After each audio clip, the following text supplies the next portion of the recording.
Bueno, buenos días. Un gusto, como ya doña Catherine les indicó, mi nombre es Fabricio Madrigal, docente de la carrera de RI y a cargo de lo que sería el curso de Historia de la Cultura. El día de hoy vamos a ver un poco sobre la forma de citación en APA y cómo construir un poco las referencias externas, ¿verdad? Todo lo que esto incluye. También veremos un poco más el tema de plagio, un poco de la importancia y los ejes sobre la citación y su impacto y relevancia dentro de la investigación académica en la rama de ciencias sociales.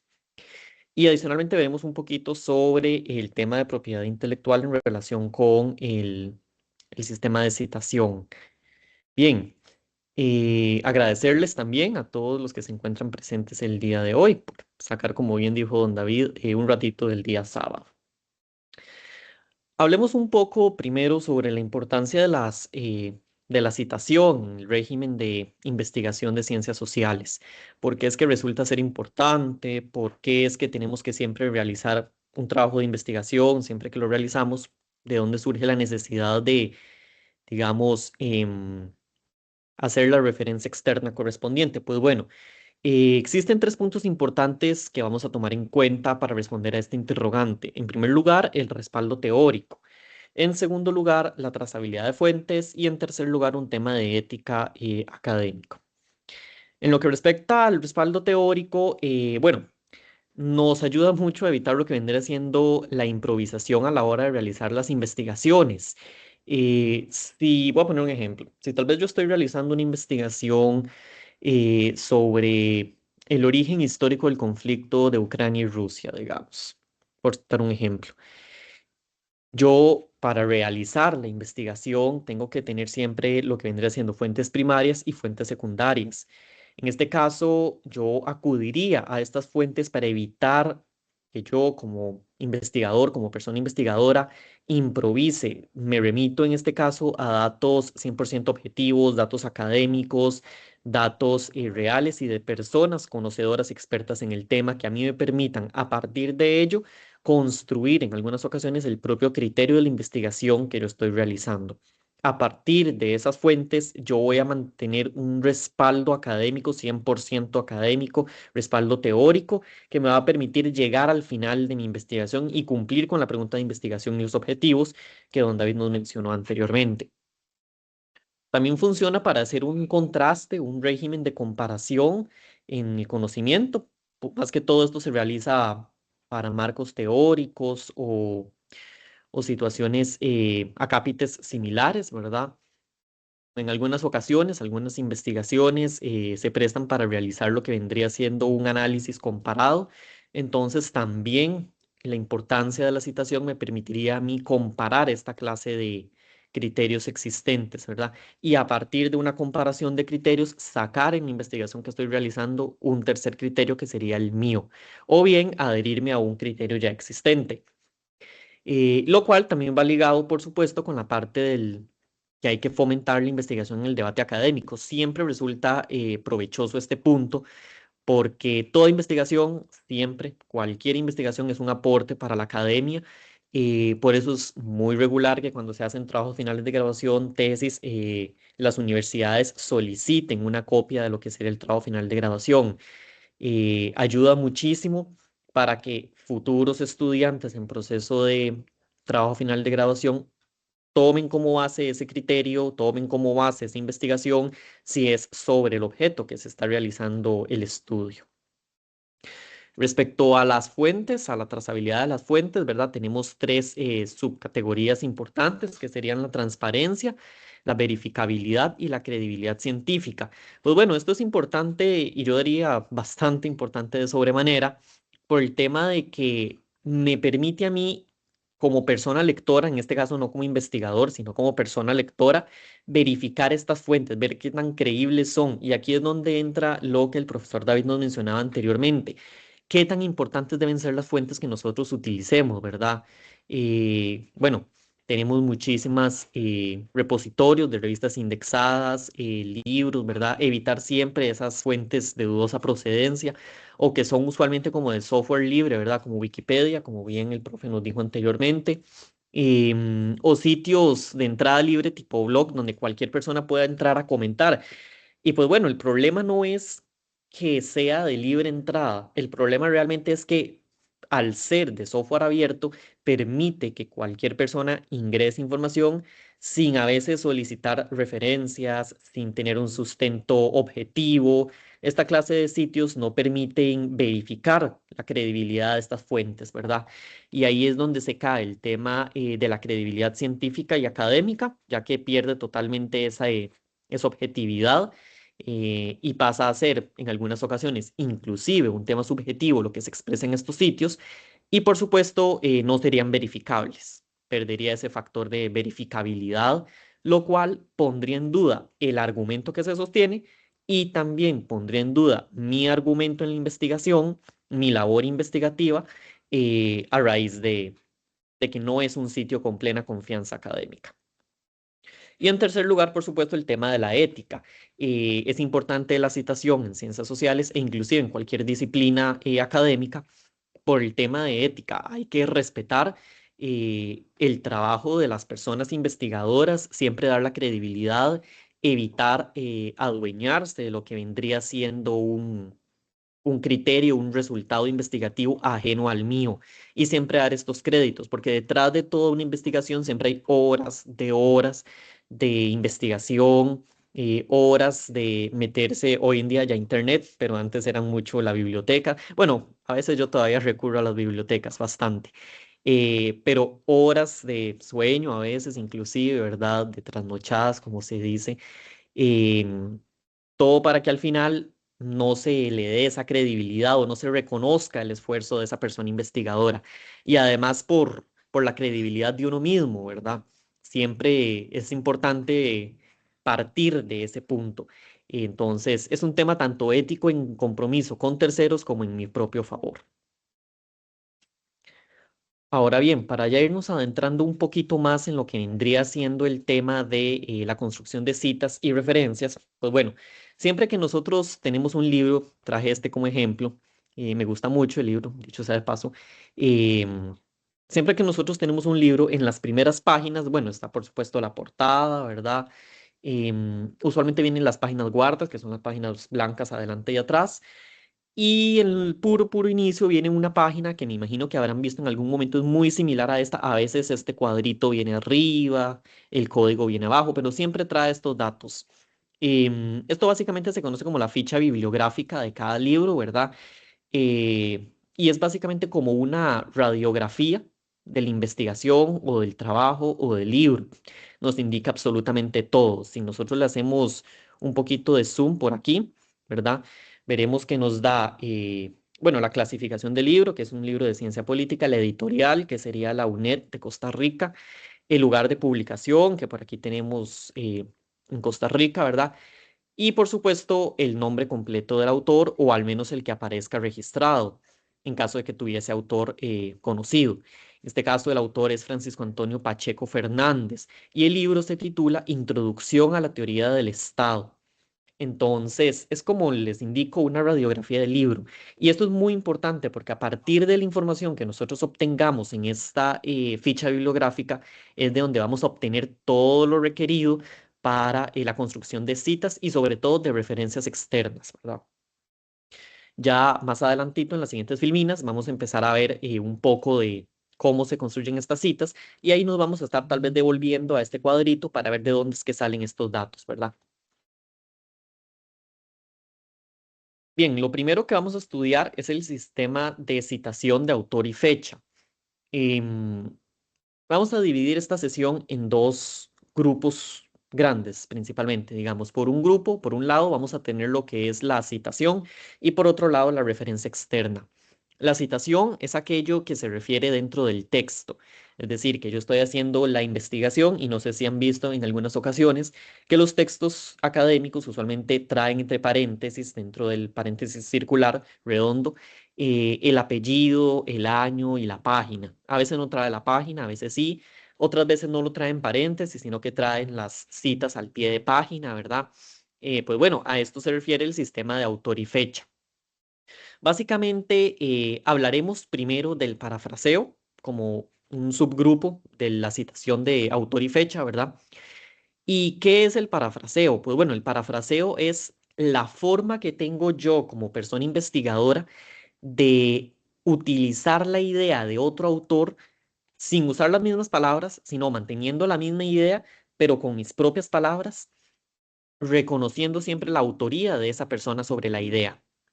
Entonces, tal vez digamos que yo estoy haciendo una investigación sobre, no sé, sobre factores de la caída del muro de Berlín, por ejemplo. Factores internos y externos de la caída del muro de Berlín. Ok, perfecto. Entonces, en ese caso, me remito siempre a fuentes académicas y voy y encuentro un libro que tal vez es de mi agrado, de mi atención. em, y para eso quiero utilizar tal vez un comentario, una metáfora que me gusta, tal vez de ese autor. Pero como la idea no es mía, yo no creé esa idea, no la formulé, entonces yo haría uso de este sistema de parafraseo. Estaría utilizando la idea de ese autor externo, ¿verdad? Pero en mi investigación. Aquí es donde entra en juego esta parte de lo que vendría siendo el parafraseo. Como les indiqué, es manteniendo siempre el sentido original. Si yo varío, cambio esa idea central, pues bueno, ya dejaría de ser un parafraseo porque estaría alterando un poco la intención de la persona autora. Y algo muy importante y que se da bastante, o que se ha descubierto que sucede a menudo, es el tema de las citas textuales grandes, ¿verdad? Muchas veces sucede que para trabajos académicos e inclusive en investigaciones de trabajo final de graduación es usual ver que se utilizan citas textuales. Una cita textual es la cita literal, palabra por palabra del autor, solo que yo la copio, la transcribo haciendo la referencia. Es muy común ver que se utilicen citas textuales grandes de varios párrafos, ¿verdad? Esto es muy común sobre todo para ciertos ámbitos del derecho, pero resulta que tal vez no es bastante beneficioso porque podría verse de alguna manera como plagio también, ¿verdad? Utilizar una cita textual bastante grande para cubrir tal vez una página de extensión, aunque esté referenciada y todo lo que eso implica, pero estoy abarcando una cita demasiado grande en una página y académicamente no es bien visto. Entonces aquí es donde es importante el parafraseo, ¿verdad? Entonces yo empiezo a parafrasear lo que vendría siendo, manteniendo la idea original de esa cita que estoy, bueno, que estaría copiando, la estaría colocando en mi investigación, pero parafraseada. Entonces siempre cuando sea importante mantener el sentido de una idea en textos grandes, ¿verdad? Recurramos siempre al parafraseo en lugar de mantener las citas textuales grandes, porque como le indico, no es bien visto académicamente hablando. Habrán casos en donde es importante y no queda de otra, ¿verdad? Que copiar lo que vendría siendo esta cita textual grande. Y pues bueno, como les indico, sucederán casos cuando se trabajen, no sé, por ejemplo, con fuentes primarias y la fuente primaria sea bastante grande, una significativa extensión. Pero en la medida de lo posible siempre hay que evitar que esto suceda, ¿verdad? Ahora, mucho sucede que cuando utilizamos este sistema de autor y fecha, omitimos el número de página, ¿verdad? Y pues bueno, tal vez podemos decir, está bien, está mal, en qué casos sí, en qué casos no, lo vamos a ver en la siguiente filmina, porque dependiendo del sistema de citación de autor y fecha que se utilice, no es requerido colocar el número de página. Esto sobre todo es un cambio que se introdujo con la reforma del nuevo sistema de citación que ahora trabajamos con APA 7. Por aquí les traigo unos ejemplos de lo que sería el parafraseo, ¿verdad? En sus dos modalidades, porque tenemos dos modalidades del parafraseo. En este caso, yo utilicé un extracto del libro de don Francisco Pacheco, que fue el que vimos en la ficha bibliográfica anterior. Concentrémonos primordialmente en el ejemplo uno y posteriormente pasamos al ejemplo 2. El número uno es un texto que yo utilicé con mis propias palabras, pero extrayendo la idea de don Francisco Pacheco. Es decir, la idea central no es mía, viene de ese libro que estoy haciendo referencia. Básicamente, la idea central es en la cultura política existen dos conceptos que posteriormente dan origen al Estado, correspondiendo estos a la monarquía absoluta y la nación. Son mis palabras, pero don Francisco Pacheco utiliza otras. En este caso, si utilizamos el formato uno, nada más colocamos entre paréntesis Pacheco Fernández, que son los apellidos de autor, y el año, ¿verdad? Ahora, ¿de dónde sacamos esto? Pues bueno, para esto nos devolvemos a la ficha bibliográfica. Aquí veremos que nos mantiene al puro inicio los apellidos del autor y el nombre. Es importante decir que para APA vamos a trabajar siempre con los apellidos del autor. Habrán otros sistemas de citación, por supuesto, que trabajen con el nombre, como por ejemplo Chicago Deusto, que trabaja con el nombre. Pero para efectos de APA vamos a utilizar siempre los apellidos. Entonces, ¿de dónde sacamos los apellidos? De aquí, de la Biblia, perdón, de la ficha bibliográfica que viene al inicio del libro o de la investigación. Pacheco Fernández. Y nos dice que la publicación es del año 2019. Entonces, en ese caso, de ahí obtenemos esa información y colocaríamos entre paréntesis el apellido del autor y el año. Si no fuese Pacheco Fernández, si fuese tal vez otro investigador, por ejemplo, Madrigal Castillo, que son mis apellidos, y el año fuese tal vez 2023, entonces colocaríamos entre paréntesis Madrigal Castillo 2023 si la idea original que estoy extrayendo viene de una investigación de Madrigal Castillo. Pero es importante notar que al menos en la forma 1 del APA 7 no es requerido colocar el número de página. ¿Ok? Ahora bien, ¿se puede colocar? Sí, se puede colocar. ¿Se puede omitir? Sí, también se puede omitir, pero no es relevante. Por otro lado, la forma 2 nos exige colocar el número de página. En este caso tendríamos igual la misma idea. Si ustedes ven, aquí es la misma idea. En la cultura política existen dos conceptos que posteriormente dan origen al Estado, correspondiendo estos a la monarquía absoluta y la nación. Es el mismo texto que tenemos arriba. ¿Pero qué varía? Pues bueno, que en este caso el autor y el año no van junto al puro final, digamos, sino que se inicia la idea con alguna forma de relación a ese otro texto. En este caso iniciamos según Pacheco Fernández y entre paréntesis el año, colocamos seguidamente la idea y por último colocamos la página. En este caso, página 118. Aquí esta es la otra forma de citación que sí me requiere a mí lo que vendría siendo el número de página. Ahora, ¿qué les recomiendo yo? Pues bueno, ya es un tema de gustos, ¿verdad? Si ustedes quisieran utilizar la forma primera o la forma segunda, ambas son totalmente válidas. Solamente una observación, si utilizasen la forma primera, en ese caso sería recomendable, siempre totalmente recomendable, para un respaldo académico, que la primer cita que hagan de ese autor, por ejemplo, Pacheco Fernández 2019, le coloquen el número de página y ya después de la primera no coloquen el número de página porque se está haciendo referencia al mismo autor. Pero originalmente el sistema de APA, o al menos los manuales de APA actuales y vigentes, omiten ese número de página. Pero en resumen, estos son como los dos principales sistemas que tenemos. Ahora bien, hablemos un poquito sobre las citas textuales y ahorita hacemos un pequeño ejercicio para comprobar los aprendizajes que llevamos. ¿Qué son las citas textuales o las citas directas? Pues bueno, básicamente son esas citas que yo utilizo para, valga la redundancia, citar literalmente al autor palabra por palabra. En ese caso, yo estaría trayendo a mi investigación las palabras tal cual del autor, con las mismas comas, con los mismos espacios, los mismos signos de puntuación, las mismas tildes. Es literalmente la copia de la misma cita. Como les indiqué antes, tampoco es que se va a hacer una copia de una página completa, siempre manteniendo una prudencia con lo que vendría siendo la cita textual. En este caso, para las citas textuales, sí se ocupa siempre el autor, el año y la página. Todo esto sale, por supuesto, de lo que ya vimos anteriormente, que es la ficha bibliográfica.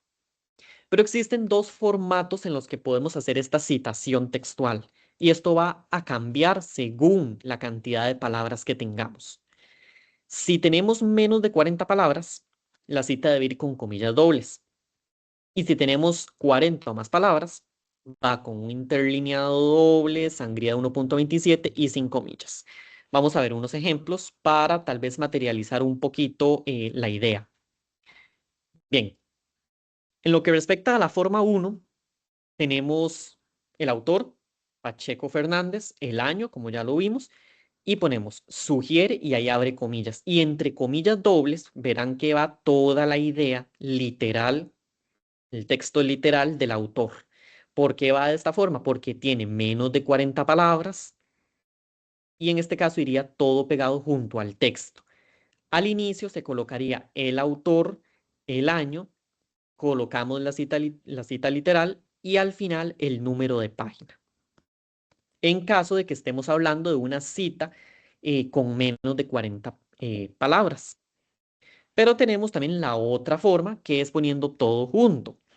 Ponemos la idea central literal, tal cual del autor, igual con las mismas menos 40 palabras, y entre paréntesis colocamos los apellidos del autor, el año de publicación y el número de página del cual extraje literalmente la idea que estoy copiando. Cualquiera de los dos es totalmente válido, sea colocando el autor y el año arriba con la página abajo o colocando todo junto en un paréntesis al concluir con la cita literal. Sin embargo, esto aplica únicamente para lo que vendría siendo una cita textual corta, es decir, aquella cita textual o cita directa que incluye menos de 40 palabras.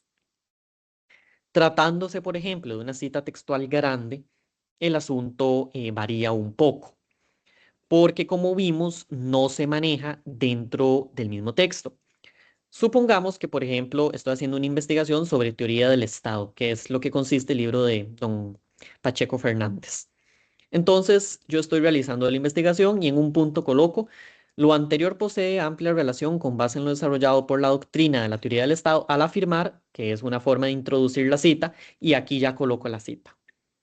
¿Qué es lo que varía aquí cuando tenemos citas textuales grandes, citas con más de 40 palabras? Pues bueno, en primer lugar, no va junto al texto. Vean que lo manejamos en un párrafo aparte, totalmente, no va junto.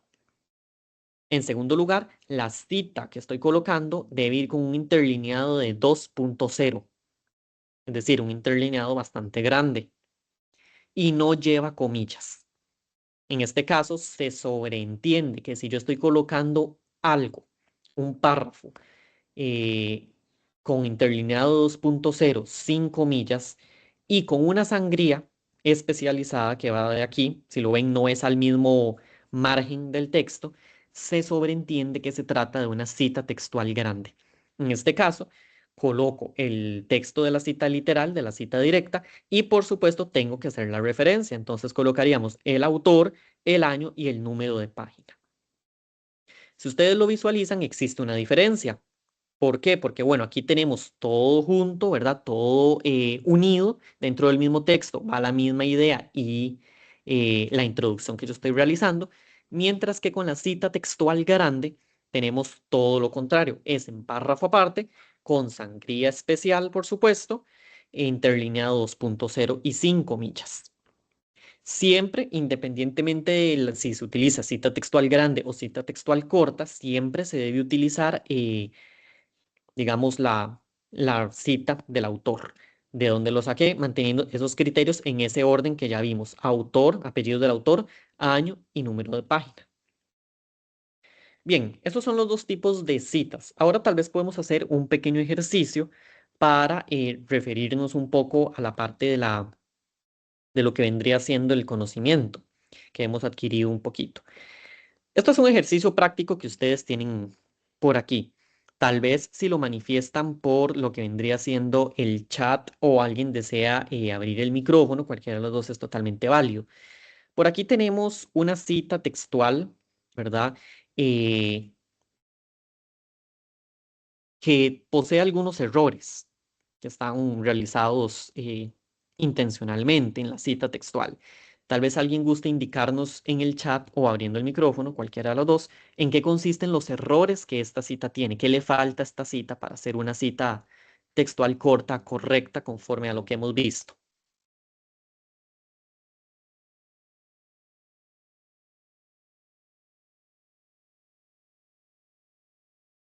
Lucía, Profe, creo que donde dice Weber afirma que ahí debería de ir entre paréntesis 1905, cierra paréntesis y luego afirma que y le falta la página entre paréntesis al final. bien, Por- muchas gracias. Recordemos que hay dos formas de citación, ¿verdad? Colocando el autor y el año arriba o bien colocando lo que vendría siendo todo junto aquí al final, como por ejemplo lo vimos Por aquí, en este caso, estaríamos usando esta. Lucía nos indica que hace falta la página. Correcto, en este caso lo que nos hace falta es la página, porque estamos utilizando el sistema donde se coloca el autor, el año y la página al final. Nos haría falta la página. Y entre Max Weber y el año haría falta una coma, manteniendo siempre la idea, ¿verdad? Por aquí, Lucía nos hace una consulta en el chat en relación con la sangría que se utiliza para la cita textual grande, la cita textual de más de 40 palabras. Pues bueno, en este caso, Lucía, perdón, la sangría se maneja con un margen del 2.17, corriendo el texto hacia la derecha. Entonces, en ese caso, esa sería la distancia que debería que correr el texto. Por otro lado, tenemos otro ejercicio también. En este caso, tenemos el siguiente texto, ¿verdad? Según Marx, y tenemos una cita bastante grande que está compuesta por más de 40 palabras. En este caso, hay algunos errores también intencionales en la forma de la cita. Tal vez por chat o abriendo el micrófono, alguien nos gusta también indicar cuáles son las falencias en esta cita que estamos utilizando.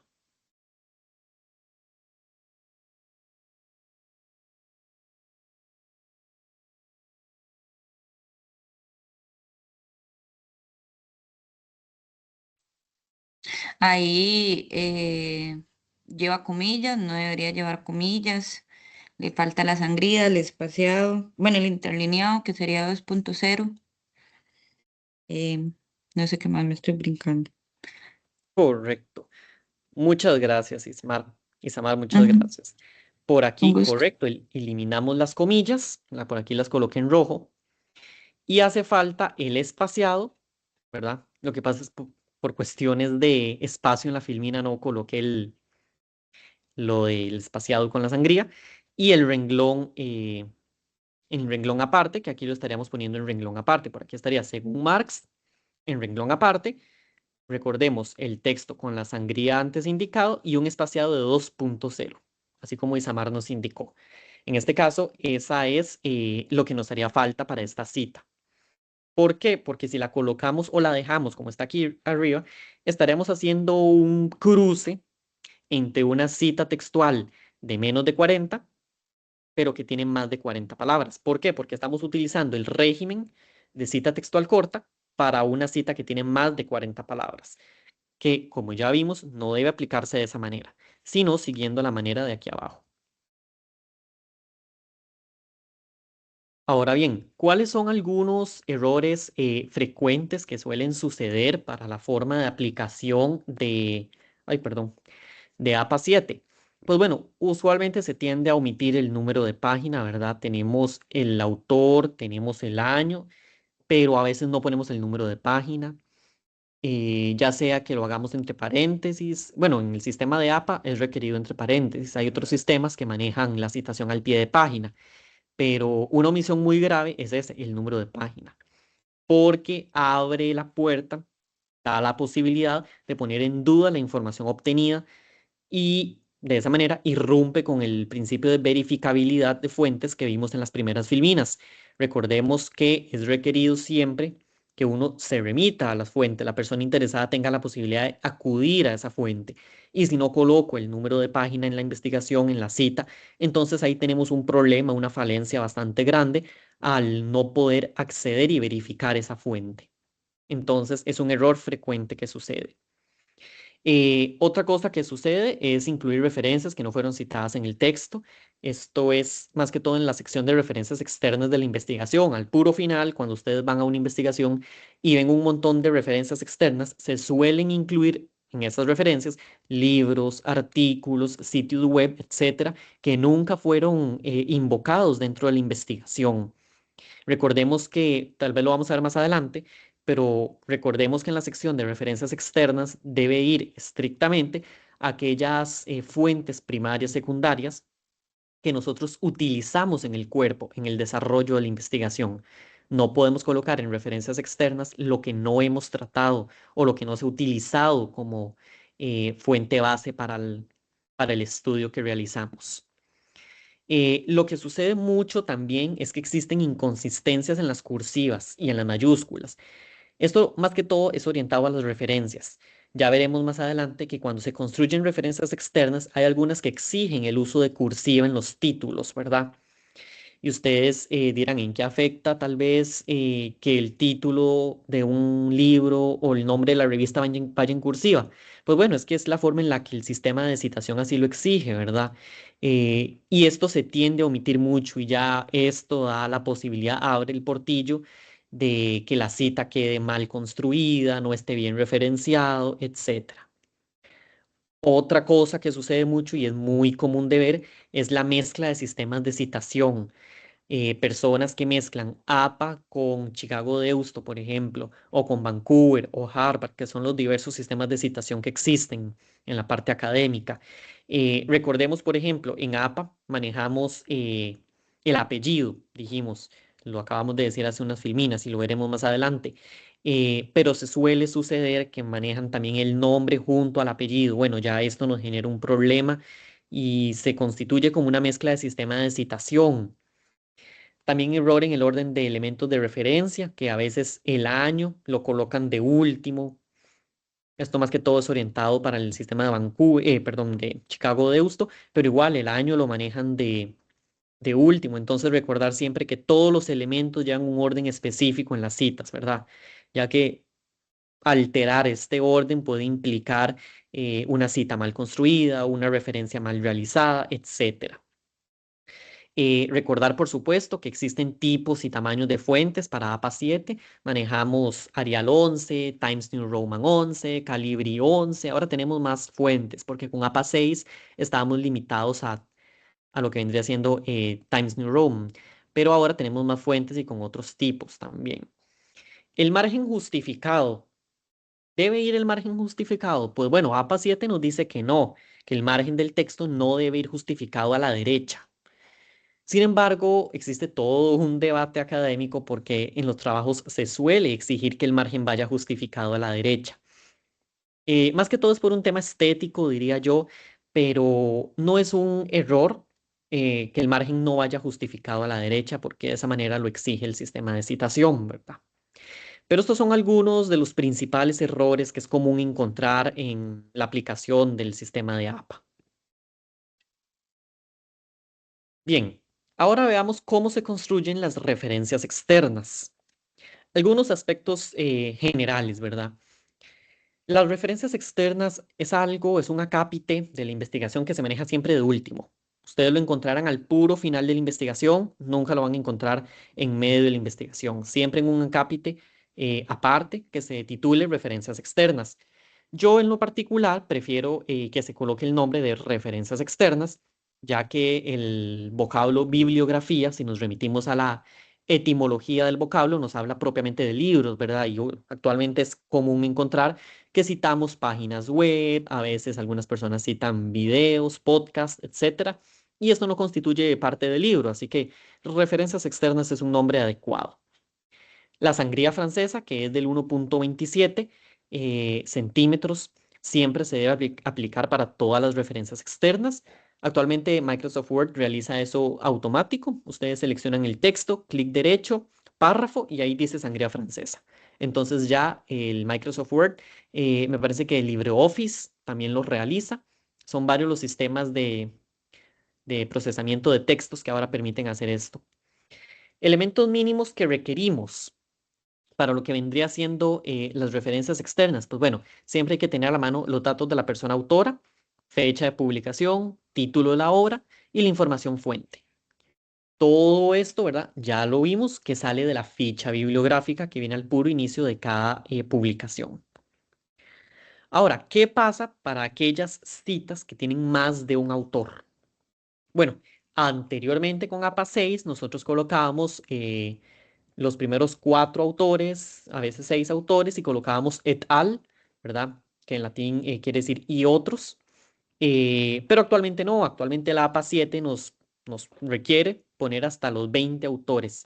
Si hay más de 20 autores, pues bueno, utilizamos un régimen aparte que veremos más adelante. Iniciemos con los libros, en primera instancia. ¿Cómo se citan los libros? Pues bueno, para eso tenemos por aquí unos ejemplos. Los apellidos del autor, siempre. Si solo tenemos un apellido del autor en la ficha bibliográfica, entonces solamente será un apellido del autor. Pero si la ficha bibliográfica nos muestra los dos apellidos del autor, entonces serán los dos. Seguido de una coma y en mayúscula la inicial del nombre del autor. Si por algún motivo el autor tuviera dos nombres, entonces sería la inicial del primer nombre y seguidamente la inicial del segundo nombre. Entre paréntesis colocamos el año de publicación del libro que extraemos, ¿verdad?, de la ficha bibliográfica. Y esto es muy importante. Sigue el título, que sería Introducción al estudio del Medio Oriente Islámico, trayectoria histórica, continuidad y cambio. Pero el título debe ir en cursiva, o bien, como Microsoft Word le llama, en itálica, que es como la letra que está un poquito torcidita. Esa. Si lo ven, esta itálica, esta cursiva es muy distinta al texto regular, ¿verdad? El título debe ir de esa manera porque así se requiere para esta citación.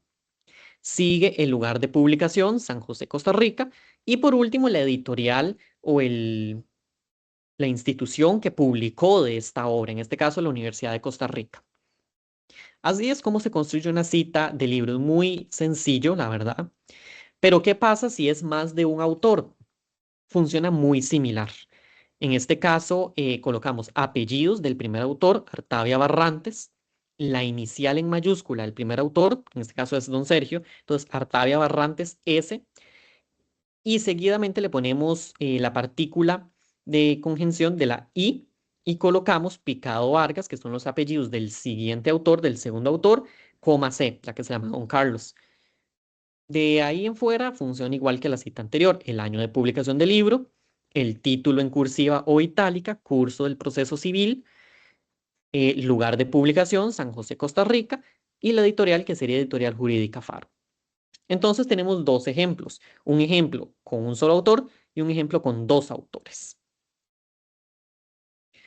¿Qué pasa con los 20 autores que mencionamos antes? Pues bueno, actualmente es requerido, ¿verdad? APA nos exige que lleguemos hasta los 20 autores, antes no.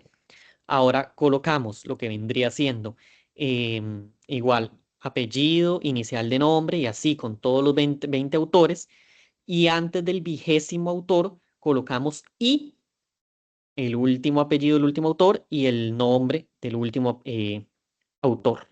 El resto de la cita se comporta igual.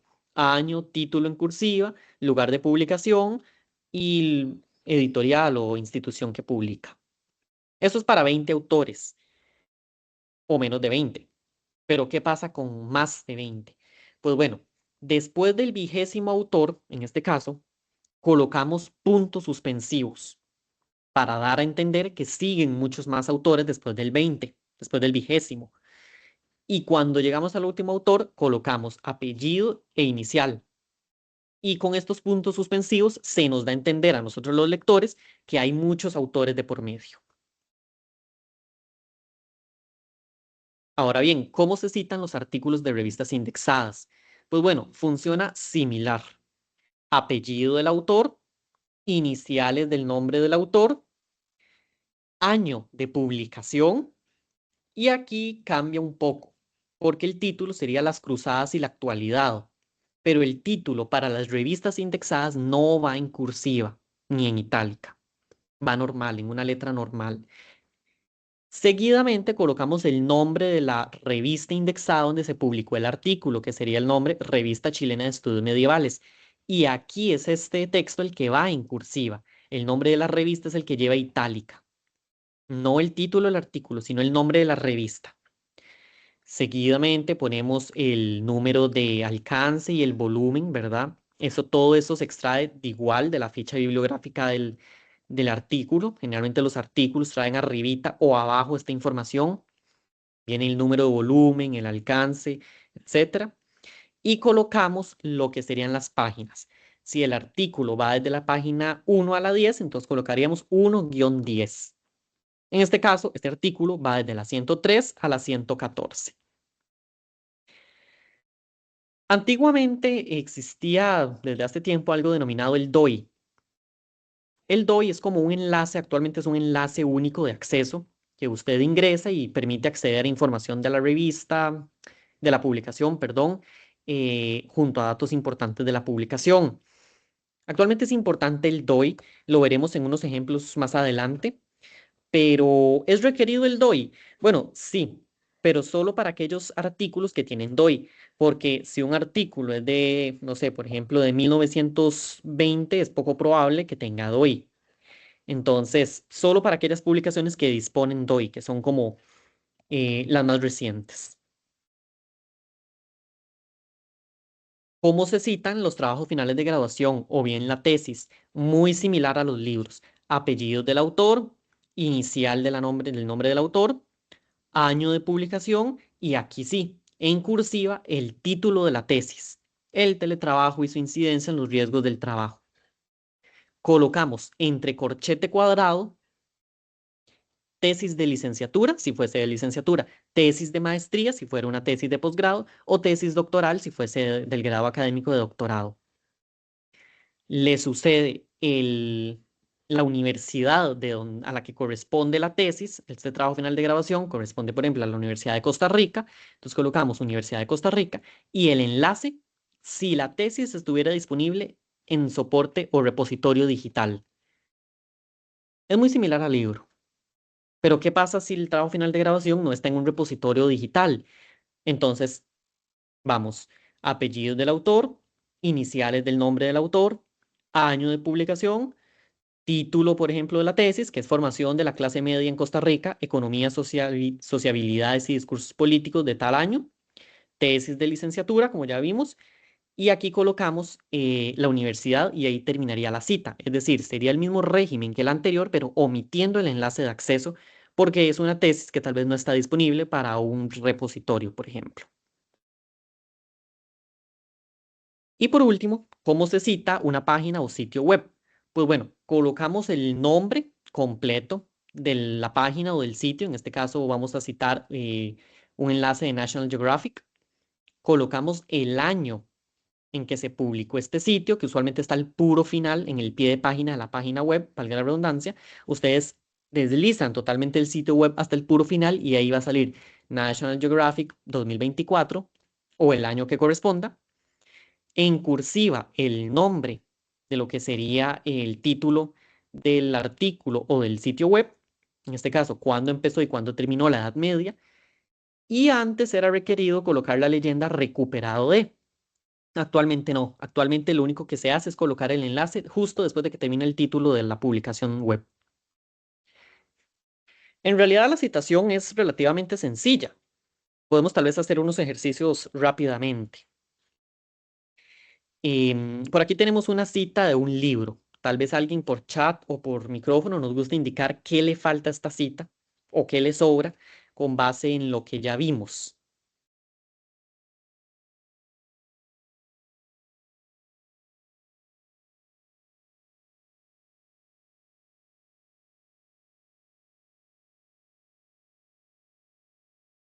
Por ahí tenemos a alguien escribiendo en el chat.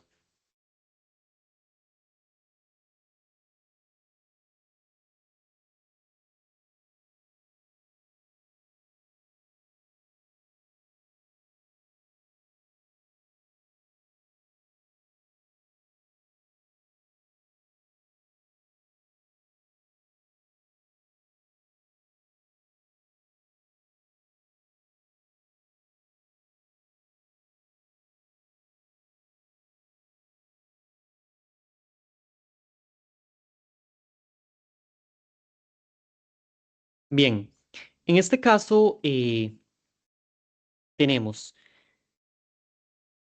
el apellido del autor, que sería Weber, ¿verdad? Ah, bueno, por ahí Lucía nos dice, el nombre completo debe ser la sigla, el año está de último y va junto al nombre entre paréntesis, correcto. En este caso, como Lucía nos indica, sería el apellido del autor con la inicial, vean que aquí decimos Max, la inicial es M, y el año no va de último, va entre paréntesis junto al nombre. El título debe ir en cursiva, como ya vimos. Y pues bueno, Básicamente, eso correspondería. Por aquí tenemos otro ejemplo. Este corresponde a una revista indexada. Bueno, y por aquí también hay una falencia en lo que respecta al editorial y a la publicación. Se me olvidó recalcarlo. Tenemos el caso de un artículo de revista indexada. En este caso, alguien gusta indicarnos qué es lo que le falta o le sobra a esta cita de revista indexada.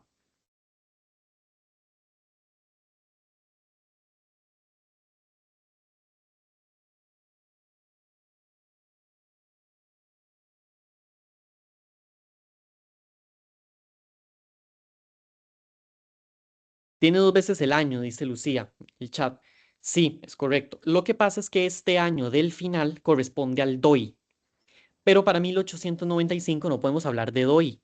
Entonces le sobra el DOI. La cita no llevaría DOI. La cita correcta quedaría apellido del autor, coma, inicial del nombre, el año, que está bien, el título, que está bien, el nombre de la revista, recordemos, en itálica o cursiva, y seguido del volumen y el alcance de la publicación, el número de páginas de la publicación, ¿verdad? Sin que diga pp, porque no debe decir pp, va solamente el número de páginas y sin el DOI.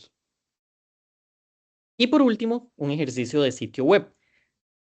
¿Qué le falta o qué le sobra a este enlace de sitio web?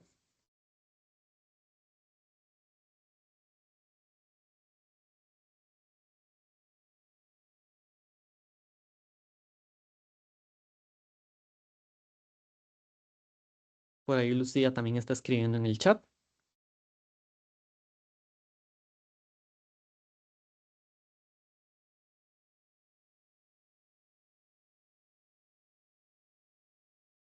Scarlett me parece que también escribe por ahí. Lucía nos dice autor, perdón, entre paréntesis el año y el link y el título en itálica. Bien, en este caso tenemos el nombre de quien publica, que es Organización Mundial del Comercio, que estaría bien, y como Lucía nos indica el año entre paréntesis, Scarlett nos indica que no lleva la palabra recuperado, correcto. Entre paréntesis, el año de publicación, en itálica el título, que sería Acuerdo sobre los ADPIC, y como Scarlett nos indica, habría que quitar la palabra recuperado y colocar directamente el enlace justo después del título. Muy bien, muchas gracias ambas por su participación. Ahora para ya ir cerrando, ¿qué tipos de plagio existen? Pues bueno, existen un montón, la verdad. Vamos a manejar 5 nada más para efectos de esta presentación. Tenemos el plagio directo, que es aquel plagio en el que literalmente se agarra un texto de algún autor y se pega en mi investigación sin hacer ningún tipo de cita. Es una copia literal y solo se cita, que es como el plagio más común de encontrar o del que la gente más sabe. Después tenemos el plagio parcial, que es una mezcla de muchísimos textos, de muchísimas ideas de autores, pero sin realizar ninguna cita. Es un conjunto de plagios directos, si lo quieren ver de esa forma. Dijimos que el plagio directo es una copia literal sin realizar cita, mientras que el plagio parcial es un conjunto de plagios de varios textos sin hacer la cita correspondiente. Muy importante sobre el autoplagio. Tal vez ustedes están en algún curso. No sé, supongamos que están viendo con el profesor David X tema. Y por algún motivo, también en mi curso vamos a ver ese tema, X tema. Resulta que don David les pidió un trabajo escrito, una investigación, ustedes realizan ese escrito, esa investigación, y yo les pido un trabajo similar. Ustedes dicen, ah, bueno, como ya el profe David nos dejó a nosotros realizar este trabajo que es similar, voy a copiar varias páginas o varios párrafos para utilizarlos en el del profesor de Historia de la Cultura. Bueno, eso es considerado autoplagio. El autoplagio consiste en eso, en utilizar mis propias obras, copiar de mis propias obras para otros trabajos, para otras investigaciones, siempre y cuando yo no haga la advertencia en el texto de que estoy utilizándolo en otra investigación. En ese caso, me correspondería a mí realizar la cita de mi propio texto y hacer la advertencia a la persona lectora de que eso corresponde a un trabajo mío, sí, pero para otro objetivo. En este caso, para otro trabajo, para otra investigación. Entonces, no es porque sea de mi propia autoría, no va a pasar nada. No, tengo siempre que hacer la advertencia. El plagio mosaico, ¿verdad? Que es realizar un, digamos, collage, como se dice popularmente, de varios fragmentos de varios autores, intercalándolos con mis propias palabras para intentar disimularlo un poco. Y por último, el plagio de ideas, que es donde yo me apropio de las ideas de otro, no del texto, sino de las ideas, pero sin realizar la cita. Esto más que todo va orientado a la paráfrasis, ¿verdad? Al parafraseo. Brevemente hablemos de la inteligencia artificial, ¿verdad? Sí, es cierto que podemos pedirle a la inteligencia artificial que nos realice algunas investigaciones. ¿Hay problemas? Sí, hay algunas consecuencias, por supuesto. La inteligencia artificial, la IA, es capaz de darnos o de sugerirnos formatos APA y de crearnos referencias. Pero ¿cuáles son los problemas de utilizar la IA para las investigaciones? Primero, em, la IA no siempre da fuentes que realmente existen. Aunque construye las referencias externas y las citas, es muy común ver que la IA realice o invoque fuentes que no existen, que cuando ustedes ingresan al enlace dice que no existe tal publicación, o publicaciones que no tienen absolutamente nada que ver con el objeto de estudio. Eso, por supuesto, es visto mal académicamente hablando, y la responsabilidad no va a caer al final del día en la IA, sino en la persona investigadora. Es responsabilidad de cada quien realizar el uso de inteligencias artificiales de manera eh, adecuada, de forma responsable. Y por último, hablemos un poquito de lo que vendría siendo la propiedad intelectual con la investigación, ¿verdad? En Costa Rica y en todo el mundo tenemos lo que vendría siendo el derecho de autor. El derecho de autor está regulado por tratados internacionales, lo que nos garantiza protección de mis obras aquí en Costa Rica y en todo el globo. Tal vez yo veo que don David hizo una investigación que a mí me gustó mucho. Don David no la publicó, la dejó en un borrador en su computadora. Y yo digo, como don David nunca publicó esa obra, voy a extraerle las ideas para yo adelantarme, publicar un artículo académico, y en efecto, lo hago, me robé las ideas de don David, pero ¿qué pasa? Que el derecho de autor está protegido, bueno, en derecho se conoce in capite autoris, es decir, desde que surge de la cabeza del autor. Es decir, no hace falta que algo esté publicado o que un libro esté registrado, porque los libros en tesis de un principio no se registran, uno los registra por si desea hacerlos, pero no hace falta que estén publicados ni registrados para que esté protegido por el derecho de autor. Entonces, eso para que lo tomen en cuenta, ¿verdad? En Costa Rica tenemos la ley 6683 que se refiere a los derechos de autor y derechos conexos, que abarca ampliamente todo este tema. Los plazos de protección de las obras son de 50 años después del fallecimiento del autor, es decir, siempre, siempre yo tengo que hacer la referencia a ese texto. Cuando el autor esté con vida, e inclusive esté sin vida e inclusive haya pasado el plazo de protección. Después de esos 50 años ya las obras pasan a ser de dominio público. No sé si habrán visto, por ejemplo, que ahora hay películas alteradas con Winnie the Pooh, Mickey the Mouse, ¿verdad? Con todos estos personajes porque ya venció el derecho de autor. En el caso nuestro, el derecho de autor vence 50 años después del fallecimiento del autor. Y pues bueno, si ustedes realizan algún tipo de plagio, ¿verdad? O alteración de las obras, principalmente plagio, se pueden someter a consecuencias legales bastante graves, por supuesto. Siempre tener en cuenta que las obras que son traducidas, un autor tal vez alemán y yo traduje la obra para publicar aquí en Costa Rica, deben citar al autor y al traductor, ¿verdad? Porque si no la cita estaría mal realizada. Siempre tener cuidado con obras colectivas, que también lo regula la ley 6683, ya lo vimos, las obras colectivas de más de 20 autores, etcétera. En materia de propiedad intelectual tenemos daño moral y daño patrimonial, que siempre se debe tutelar. Y por último, tenemos la ley 8039, que es la que nos regula la parte procesal del derecho de autor. Esta nos fija, bueno, y de otros activos de propiedad intelectual también, esta nos fija las consecuencias. Si nosotros realizamos plagio sin realizar la cita y robamos la propiedad intelectual de otro autor, podemos vernos sujetos de indemnizaciones, perdón, que van desde un salario base hasta 300 salarios base. y un salario base que vale como a 420.000 colones más o menos. Así que imagínense la indemnización millonaria a la que se exponen por realizar un trabajo de investigación mal referenciado o del todo no referenciado, ¿verdad? Entonces, para que tengamos en cuenta las posibles sanciones legales y jurídicas que existen al respecto. Pues bueno, con ello terminaría mi intervención. Espero que haya sido de mucho provecho, que hayan aprendido un poco sobre la construcción de citas y referencias y quedo anuente a cualquier consulta o comentario que deseen realizar. Muchas gracias.